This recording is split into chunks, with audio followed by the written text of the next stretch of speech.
Okey, video ini adalah sambungan daripada pembelajaran yang lepas, iaitu tentang peristiwa bergabung. Bagaimanapun, untuk video kali ini, peristiwa bergabung yang boleh dikategorikan kepada peristiwa bersandar dan peristiwa tak bersandar. Apa yang dimaksudkan dengan peristiwa tak bersandar ialah jika peristiwa A tidak mempengaruhi kejadian peristiwa B dan sebaliknya.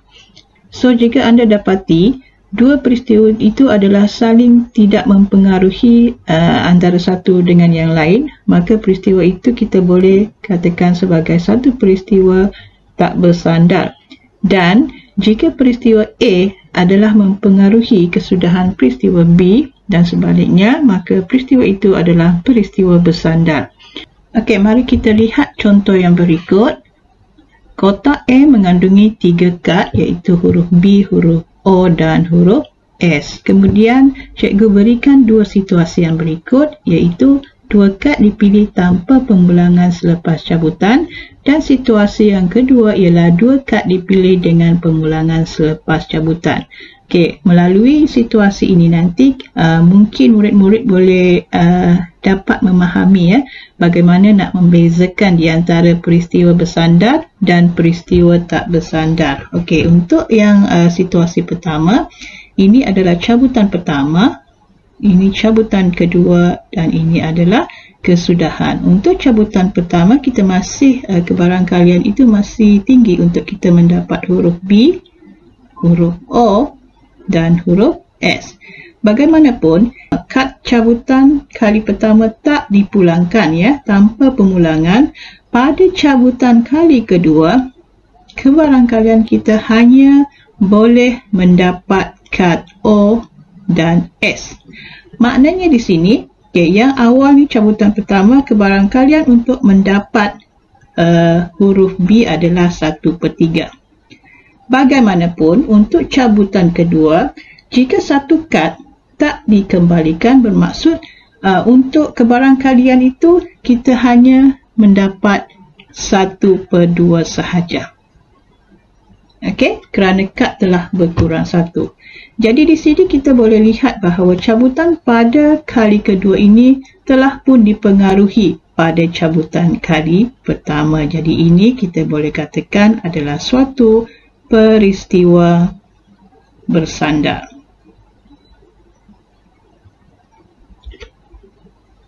Right, untuk situasi yang kedua, masih lagi ada cabutan pertama, cabutan kedua dan kesudahan. Okey, untuk cabutan pertama, kita boleh berkemungkinan mendapat kebarangkalian untuk mendapat huruf B, huruf O dan huruf S. Dan kebarangkalian untuk mendapat huruf B ialah 1/3. Dan untuk cabutan kali kedua, oleh kerana kad dipilih dengan pemulangan, bermaksud kita masih lagi berpeluang kebarangkalian mendapat semua huruf itu semula. So, di sini ialah B, O, S, dan nilai kebarangkalian itu masih lagi sama. Bermaksud tidak ada kesan apabila kita mencabut pada kali pertama, tak memberi kesan kepada kesudahan pada cabutan kali kedua, dan ini adalah peristiwa tak bersandar. Okey, seterusnya kita lihat contoh yang kedua. Kena pasti sama ada peristiwa bergabung berikut ialah peristiwa bersandar atau peristiwa tak bersandar dan berikan justifikasi. Okey, yang pertama, mendapat angka sebanyak 2 kali apabila sekeping shilling dilambung 2 kali. Okey, ini adalah lambungan yang pertama.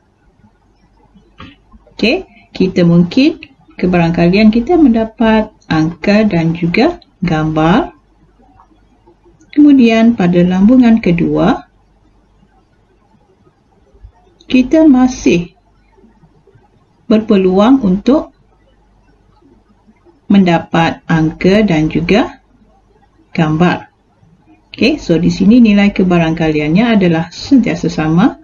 bermaksud tak ada pengaruh daripada lambungan pertama terhadap lambungan yang kedua. So di sini kita boleh berikan kesimpulan bahawa peristiwa ini adalah peristiwa tak bersandar.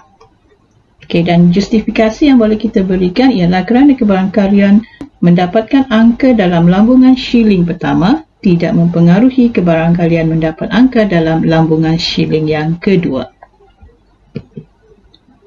Okey, seterusnya ialah mendapat angka dalam lambungan shilling adil dan nombor 4 dalam lambungan dadu. So ada dua benda ya, iaitu shilling dan juga dadu. Jadi untuk shilling, kita akan mungkin mendapat angka ataupun gambar, dan untuk dadu kita mungkin dapat 1, 2, 3, 4, 5. Jadi kesudahannya nanti kita mungkin berpeluang mendapat gabungan di antara angka dan juga nombor 4 pada dadu. Jadi sekali lagi, ini adalah peristiwa tak bersandar.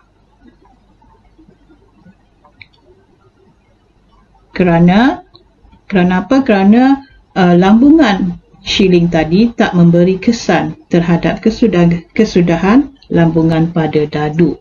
Jadi justifikasi yang boleh kita berikan ialah kerana kebarangkalian mendapat angka dalam lambungan shilling adil tidak mempengaruhi kebarangkalian mendapat nombor 4 dalam lambungan dadu adil.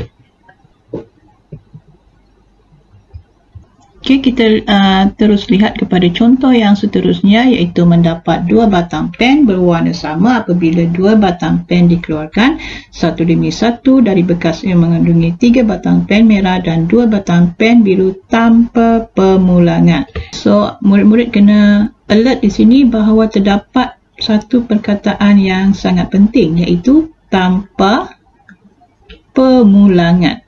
Maksudnya selepas kita telah mengeluarkan pada kali pertama, pen itu tidak dimasukkan semula.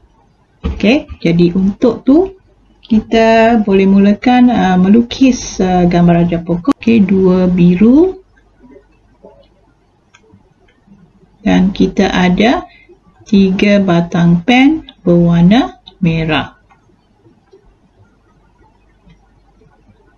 Okay, untuk cabutan kali pertama, pengeluaran kali pertama, kita masih mempunyai kebarangkalian yang tinggi untuk mendapat pen berwarna biru dan juga pen berwarna merah. Dan untuk nilai bagi kebarangkalian mendapat pen biru itu ialah 2/5, kerana kita ada 2 pen berwarna biru dan keseluruhan pen kita berjumlah 5, dan untuk merah kita nilai kebarangkaliannya ialah 3/5. Okey, untuk pengeluaran kali kedua sebenarnya kita masih lagi berpeluang untuk memperolehi pen berwarna biru dan juga merah, kerana kita ada 2 pen biru dan 3 pen merah tadi. Bagaimanapun, nilai kebarangkalian itu telah berkurang kerana pada pengeluaran kali pertama, apabila kita memperolehi pen biru tetapi kita tidak memasukkannya semula, maka di sini nilai kebarangkalian untuk mendapat pen biru telah berkurang menjadi 1/4. Okey, so nilai kebarangkalian bagi pen biru tadi telah pun berubah. Maksudnya, peristiwa A, kesudahan pada peristiwa A ni telah mempengaruhi kesudahan untuk peristiwa B. Jadi di sini adalah jelas bahawa ini merupakan satu peristiwa bersandar. Dan justifikasi yang boleh kita berikan ialah kerana kebarangkalian mendapat pen merah yang pertama akan mempengaruhi kebarangkalian mendapat pen merah yang kedua. Dan contoh yang terakhir ialah mendapat 2 kepingkat yang berhuruf sama apabila 2 kepingkat dipilih secara rawat daripada kad berlabel dengan huruf BAIK satu demi satu dengan pemulangan. Okey, jadi gambar rajah pokok untuk peristiwa ini. Okey, untuk cabutan pertama, kita berpeluang mendapat huruf B, huruf A, huruf I dan huruf K.